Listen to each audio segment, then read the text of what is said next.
16 अगस्त 1946 का वो दिन जिन्ना डायरेक्ट एक्शन का ऐलान कर देता है, जिसमें सैकड़ों लोगों की जानें गई। अगर उस समय हिंदुस्तानी सेना को यह आदेश दिया जाता कि जितना क्षेत्र महाराजा हरि सिंह के अंतर्गत था और इस पूरे क्षेत्र को अपने कब्जे में ले लिया जाए, तो उस समय भारतीय सेना आराम से उस क्षेत्र को अपने कब्जे में ले ले। आईएसआई ने तुरंत इस हालात को भांपा और इसे भुलाने की कोशिश करी। एमवीएफ के कार्यकर्ताओं को सीमा पार बुलाया गया और हिंदुस्तान के खिलाफ भड़काना शुरू करा।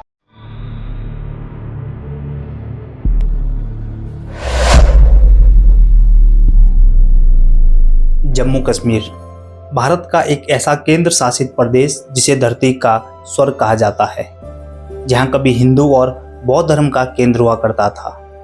वो कश्मीर जहां की सांस्कृतिक और धार्मिक विविधताएं उसे और भी खूबसूरत बनाती है। वो कश्मीर कैसे आज आतंकवाद का अड्डा बन गया है, इतिहास में ऐसी क्या घटनाएं हुई कि आज समूचा जम्मू कश्मीर आतंक की आग में झुलस रहा है। तो आइए चले इतिहास के उन पन्नों में जहां से इस आतंक की कहानी की शुरुआत होती है। वो साल 1947 जब हिंदुस्तान और पाकिस्तान आज़ादी का जश्न मना रहा था, तो वहीं इतिहास के पन्ने जम्मू कश्मीर के लिए कुछ और ही कहानी लिख रहा था। दरअसल इसकी शुरुआत होती है साल 1946 से, जब भारत में कैबिनेट मिशन आया और अंग्रेजों ने इसके तहत साफ कह दिया कि अब हम भारत को छोड़कर जा रहे हैं, तुम अपने लिए अपना संविधान बना लो। अंग्रेज भी शुरुआत में भारत को एक संयुक्त राष्ट्र के रूप में स्वतंत्र करना चाहते थे, यानी अंग्रेज भी देश का बंटवारा करने के समर्थन में नहीं थे, जिसके लिए जिन्ना भी पहले राजी हो जाता है। लेकिन जिन्ना कुछ ही दिनों में अपनी बात से पलटी मार लेता है, क्योंकि जिन्ना को लगने लगा कि हिंदुस्तान में हिंदू बहुसंख्यक हैं, इसलिए मुसलमानों पर अत्याचार होंगे और वो अलग देश की मांग करने लगा। लेकिन अंग्रेज इसके लिए राजी नहीं हुए और जिन्ना के सामने एक सिफारिश रखी कि केंद्र और राज्यों का संविधान अलग अलग होगा, यानी जहां पर मुसलमान ज़्यादा है वहां अलग से कानून बना लेना। और इस शर्त के ऊपर जिन्ना एक देश के लिए राजी हो जाता है। और अब होते हैं संविधान सभा के चुनाव। उस समय संविधान सभा में 389 सीटें थी, जिसमें से 78 ऐसी सीटें थी जिसमें सिर्फ मुसलमान चुनाव लड़ेगा और मुसलमान ही वोट देगा। यानी उन सीटों में अगर कोई अन्य धर्म का व्यक्ति रहता हो, या कहें तो उन क्षेत्रों में अगर अन्य धर्म का कोई व्यक्ति रहता हो, तो वो ना वोट दे सकता है और न चुनाव लड़ सकता है।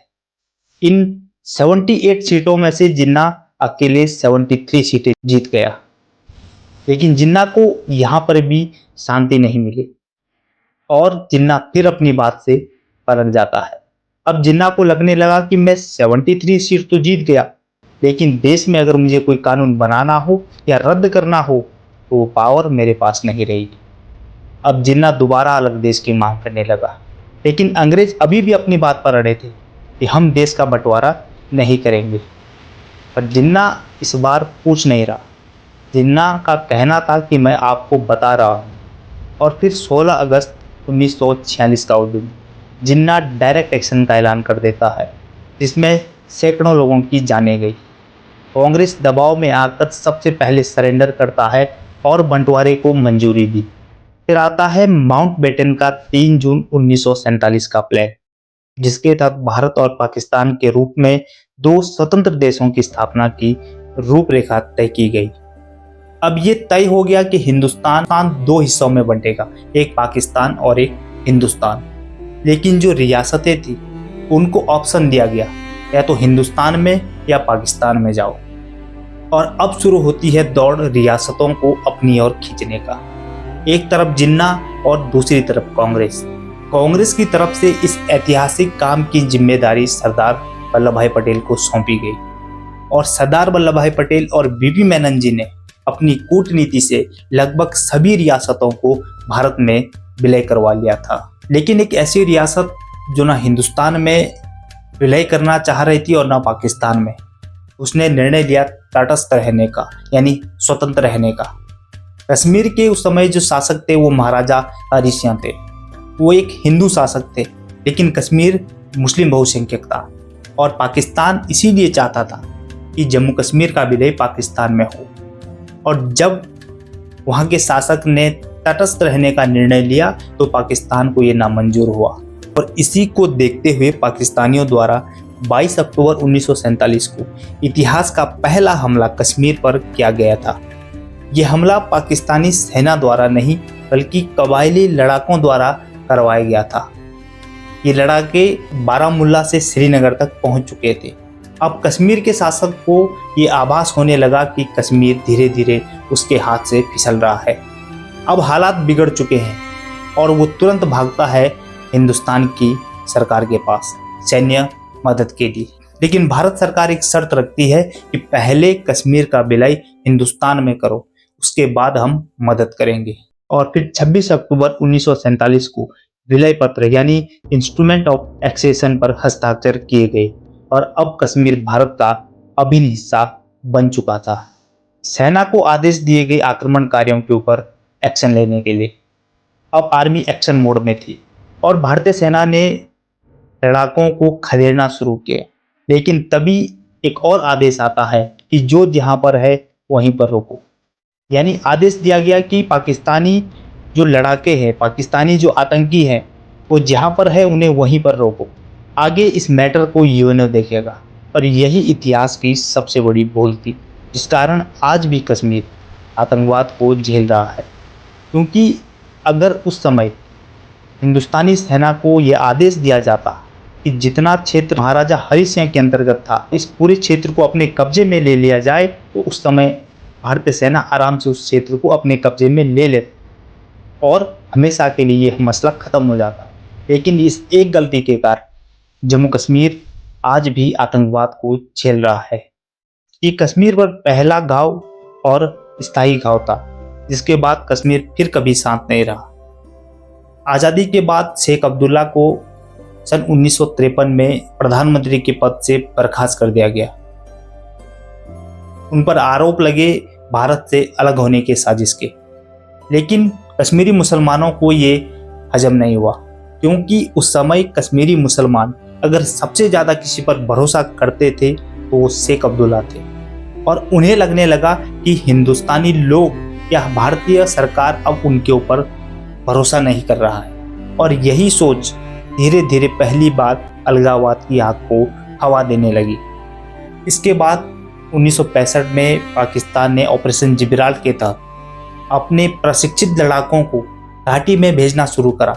ये ऑपरेशन एक तरह आतंकी रणनीति की शुरुआत थी, जिसमें पाकिस्तानी सेना के जवान कश्मीरी बनकर घाटी में अस्थिरता फैलाने, भारत विरोधी आंदोलन भड़काने और सेना पर हमला करने आए थे। क्योंकि पाकिस्तानियों को लगा कि कश्मीर में मुस्लिम बहुसंख्यक है, इसलिए वो विद्रोह करेंगे। लेकिन उस समय कश्मीरी लोगों ने इनका साथ नहीं दिया और पाकिस्तान को खुली जंग भारत से करनी पड़ी, जिसका उन्हें करारा जवाब दिया गया और उन्हें हार का सामना करना पड़ा। ये पहली बार पाकिस्तानियों द्वारा प्रॉक्सी वार की रणनीति अपनाई गई थी, जो आगे चलकर आतंकवाद का आधार बनी। कश्मीर में अब अलगाववाद की आग भड़क चुकी थी। और फिर आता है साल 1975 में शेख अब्दुल्ला और इंदिरा गांधी समझौता। इस समझौते में शर्त रखी गई कि शेख अब्दुल्ला को दोबारा सत्ता लौटा दी जाए, लेकिन अब मुख्यमंत्री के रूप में, प्रधानमंत्री के रूप में नहीं। यानी उससे पहले जम्मू कश्मीर में जो पद मुख्यमंत्री का है वो प्रधानमंत्री के रूप में कहलाता था, लेकिन अब वो मुख्यमंत्री कहलाएगा। दूसरी शर्त कि भारतीय संविधान के सभी प्रावधानों को स्वीकार किया गया, सिवाय उन प्रावधानों के जो जम्मू कश्मीर की विशिष्टता को बनाए रखता हो। तीसरी और सबसे महत्वपूर्ण, जिसको लेकर घाटी के जवानों में एक आक्रोश और असंतोष फैला, ये शर्त थी कि शेख अब्दुल्ला ने इसे स्वीकार करा कि जम्मू कश्मीर भारत का एक अभिन्न हिस्सा है। लेकिन कश्मीरी मुसलमान, खासकर युवा नौजवान, इस समझौते से नाखुश थे। उन्होंने इस समझौते को गद्दारी कहा और आज़ादी के नाम पर धोखा कहा। कश्मीर में भारत के खिलाफ अब असंतोष और कट्टरपंथी भावना जन्म ले चुकी थी। अब कश्मीर दो धाराओं में बन चुका था, एक लोकतांत्रिक और एक विद्रोह। और इसी मानसिकता को परछाई मिली 1989 में, जो आतंकवाद के विस्फोट के रूप में सामने आई। लेकिन उससे पहले आतंकवाद का जो बीज कश्मीर में बोया गया, उसका मुख्य कारण था 1987 में राजनीतिक उथल पुथल। दरअसल हुआ कुछ ऐसा था कि जम्मू कश्मीर में फारूक अब्दुल्ला मुख्यमंत्री थे, लेकिन व्यापक भ्रष्टाचार और प्रशासनिक अक्षमता के कारण जनता में एक आक्रोश था। युवाओं को लगा कि राजनीति की मुख्य धारा में उनके लिए अब कोई जगह नहीं है। लेकिन तभी एक नया विकल्प आता है, मुस्लिम यूनाइटेड फ्रंट MUF, जिसमें मोहम्मद यूसुफ शाह और यासीन मलिक जैसे चेहरे शामिल थे। घाटी में एक उत्साह था, खासकर युवा वर्ग में, कि अब सत्ता उनके हाथों में आने वाली है। लेकिन परिणाम कुछ और ही बोलते हैं। फारूक अब्दुल्ला को मुख्यमंत्री घोषित कर दिया जाता है। घाटी की सड़कों पे अब एक आक्रोश था। अब्दुल्ला सरकार पर चुनावी धांधली के आरोप लगाए जाते हैं। आरोप लगाए गए कि बैलेट पेपर बदले गए, फर्जी वोटिंग कराई गई और MUF के कार्यकर्ताओं को जेल में डाला गया। ISI ने तुरंत इस हालात को भांपा और इसे भुलाने की कोशिश करी। MUF के कार्यकर्ताओं को सीमा पार बुलाया गया और हिंदुस्तान के खिलाफ भड़काना शुरू करा। बाद में यही कार्यकर्ता हिजबुल मुजाहिदीन जैसे मोहम्मद और लश्कर तैयबा जैसे संगठनों के कर्णधार बने। कश्मीर की सड़कों में अब असंतोष था, आक्रोश था। कश्मीर के कई युवा अब आतंकवाद की जाल में फंस चुके थे, जिसका पहला विस्फोट होता है 1989 में, जिसे कश्मीर के इतिहास में काली रात की शुरुआत कहा जाता है। कश्मीरी पंडितों की हत्या, इस्लामिक शासन की मांग। वो कश्मीर जो कभी सूफी संतों की जमीन थी, अब AK-47 और बम धमाकों की आवाज़ से कांपने लगा। आतंकवाद अब संगठित रूप ले चुका था। पाकिस्तानियों द्वारा भेजे गए बंदूकधारी अब कश्मीर की सड़कों पर झूठे आज़ादी के नारे लगाने निकले थे। उनका मकसद था कश्मीरी पंडितों को मिटाना। और फिर 1990 में वो हुआ जो किसी ने सोचा नहीं था।